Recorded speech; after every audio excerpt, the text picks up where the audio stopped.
Today, Benjamin Netanyahu visits the White House 2 years into Israel's conflict against Palestine that has seen an estimated 200,000 Palestinian people killed, majority of them children. In November 2024, the International Criminal Court issued an arrest warrant for Benjamin Netanyahu for war crimes and crimes against humanity. Despite this is Netanyahu's fourth time visiting the White House during President Trump's second term. Today I'm in D.C. speaking to protesters calling for the arrest of Benjamin Netanyahu, as well as supporters of President Trump.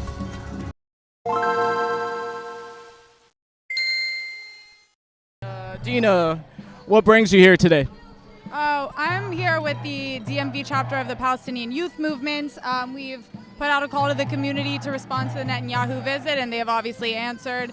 We're here basically to give the community the platform to voice their, opposition to any peace plan that is made by anybody besides the Palestinians for themselves in their own sovereign land, and to demand an immediate arms embargo and sanctions against Israel by the international community as demanded by international law.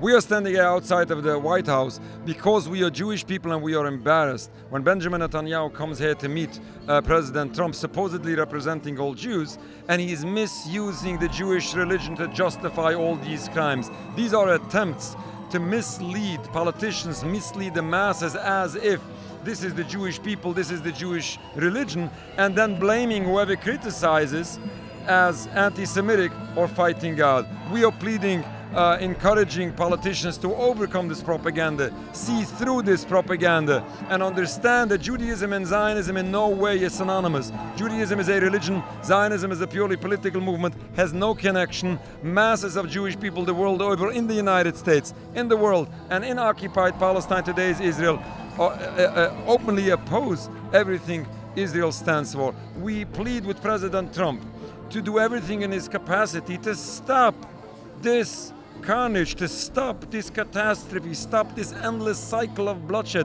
Little children of Palestine are being starved to death.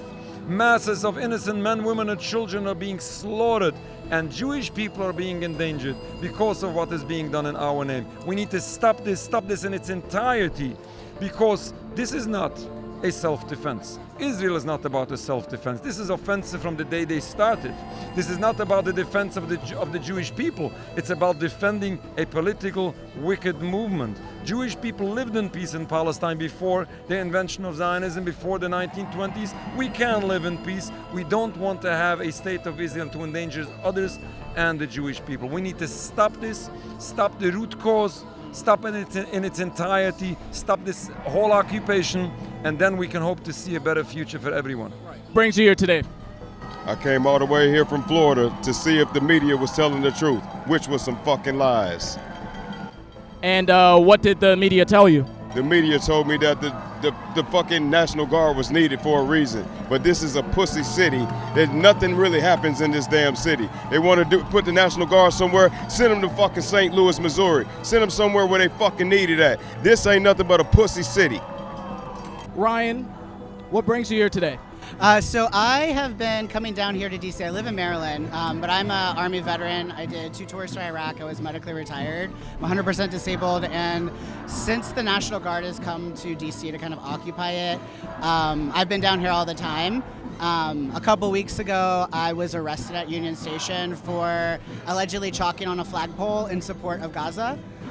So this is just really near and dear to my heart. I deployed overseas, and so I've seen firsthand what goes on over there, and I think that it's my duty, the oath that I took when I enlisted was to protect people against enemies foreign and domestic, and I feel in this situation we have both. We have Israel on one side, that's the foreign, but we also have people in office and power, in positions of power right now, who are our domestic enemies, who are trying to, they're perpetuating and funding a genocide of the people of Gaza. And it's just it's a continuation of the legacy of genocide that we have in this country that has not been dealt with indigenous peoples, with the African community that was stolen from Africa and brought over here for chattel slavery. There's just this continuation. It's the same thing. And so for me, I feel it's my duty to be here in this moment, to at least stand up and use my voice in my position of privilege that I have as a white man who's also a veteran. So like people kind of speak, like they listen when I speak a little bit more, unfortunately, than somebody else. So using my platform and voice of privilege to help educate and push that we are being lied to, the American people are being lied to about what's going on, and that it's our duty as human beings to stand up against this. Donald Trump announced that there was a 20-point, peace plan in place to bring an end to the conflict in Palestine. Just, what are your thoughts on that? And, do you even believe in that? Yeah, no, it's incredibly disingenuous. Any peace plan that is not made by the Palestinians, centering the Palestinians for Palestine, is immediately disingenuous. It's occupation by another name. They want to put Tony Blair apparently in there. That's the only thing I read. And it discredited the rest of it outright. Any external party who wants to come in and promote their own interests and call it peace, we've seen that before. Vietnam, Iraq, like Cambodia, we know what that is. So Donald Trump doesn't even know how to count. Donald Trump is an inbred. He comes up with numbers out of his ass every fucking morning. He strokes his ego before he even gets in the media. Donald Trump is the epitome of a fucking liar, the epitome of stupidity. I don't believe nothing he says, and nobody else should. What's one word that you would use to describe Benjamin Netanyahu? Bitch. Asshole. Satan. Disgusting. I mean, fascist. He's pretty much like as close to somebody like Hitler or fascist out of the 1940s as you're gonna get. It's just like a different brand of it now that it's the 21st century, Now, what do you say to the critics that, call Benjamin Netanyahu a war criminal? How do you respond to that? I just don't think it's true. There's a lot of lies and a lot of propaganda spewing from the pro-Palestine side, and these people haven't done their research and they have no clue what they're talking about. Okay, so what's one of the things that that's mainly like the main lie that you would say that comes from the pro-Palestine side that that you strongly disagree with? Well, they like to say that they're just indiscriminately bombing people, like civilians. That's not true. Israel drops leaflets. They sent out text messages. They give calls to these people to tell them where to go, to remove the civilian population where they're about to bomb. So they purposely are asking them, hey, move from one side to the other so we can bomb this area without hurting you guys, the civilians. And they say they bomb indiscriminately. It's not true at all. What are your thoughts of, Western nations recently acknowledging Palestinian statehood? What are your thoughts on that? They have to act on those words that these are kind of petty and relatively meaningless appeasements, and they are PR tactics because several of those countries who are recognizing Palestine as a state, first of all, did it almost as a threat to Israel, and it's like that we'll actually recognize Palestine if you don't stop the bombing and let in humanitarian aid, which obviously didn't happen. Now we're getting all this formal recognition from countries that we don't need their validation. And on top of that, a lot of those countries that are recognizing Palestine are still sending weapons and support, material support in the form of money, in the form of weapons, in the form of any other military equipment to Israel. So the words and the actions are not aligning. Well, I mean, I think it's a step, but at this point, it feels performative. And my question is, okay, yeah, you've labeled them as a state. Now, what are you going to do? What action comes behind that? What aid are you giving to them? What are you helping them to get defense? Like, what are you doing? Because if you're just going to say that and wash your hands of it and be like, all right, we saved them, like, it's just, they're hollow words to me. And so until we get those countries sending their resources, sending their defense, sending their military to stand up against it, it doesn't mean anything. So do you believe in a two-state solution, or do you believe that ship has sailed? Two-state, definitely, yeah. Two-state solution will not work. Decades already, politicians are trying to make this work. This will not work. According to Judaism, this movement of Zionism, the state of Israel, is forbidden.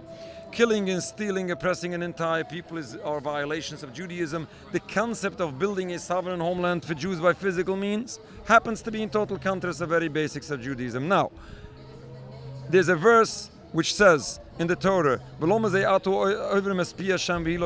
why are you violating the word of God? It will not be successful. We see it is not successful. In addition, by oppressing people, this will not work. If we restore some rights to some peoples, very nice, excellent, perfect. But as long as this oppression, this occupation still exists, this will not work. We need to end it in its entirety, not only for the sake of Palestine that deserve a better future, but for the sake of the Jewish people as well.